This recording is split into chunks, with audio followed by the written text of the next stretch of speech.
Si tu es un joueur de Magic, qu'est-ce que tu attends pour avoir un deck comme celui-ci? Et je parle pas d'un deck Achaton, je parle d'un deck pimpé au maximum de tes capacités.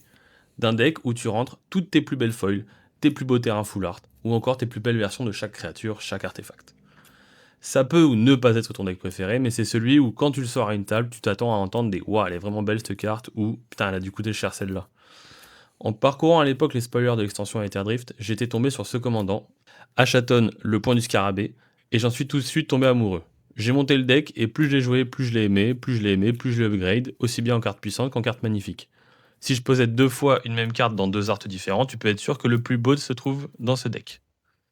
Comme tu peux le constater quand même, il me reste pas mal de slots à pimper, parce que la seule vraie contrainte avec cette pratique, c'est le temps et l'argent.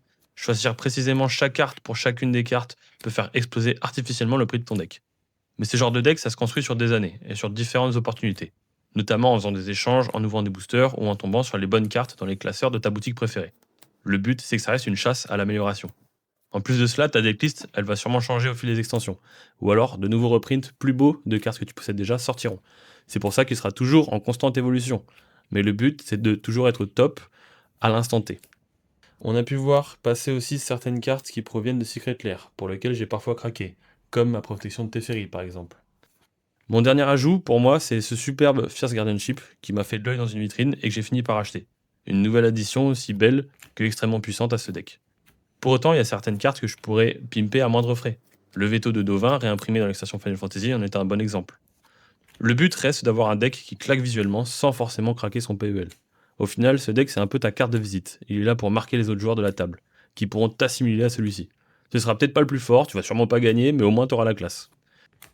Comme on peut voir par contre sur mes terrains non base, il y a du bon et du moins bon. Il y en a des très beaux que j'adore, mais la plupart sont encore dans un style très classique qu'il faut que je change au plus vite. Et il faut le pimp jusqu'au bout. Même les quelques terrains de base que j'ai, je suis allé les chercher dans les plus belles full art que j'avais à mes yeux.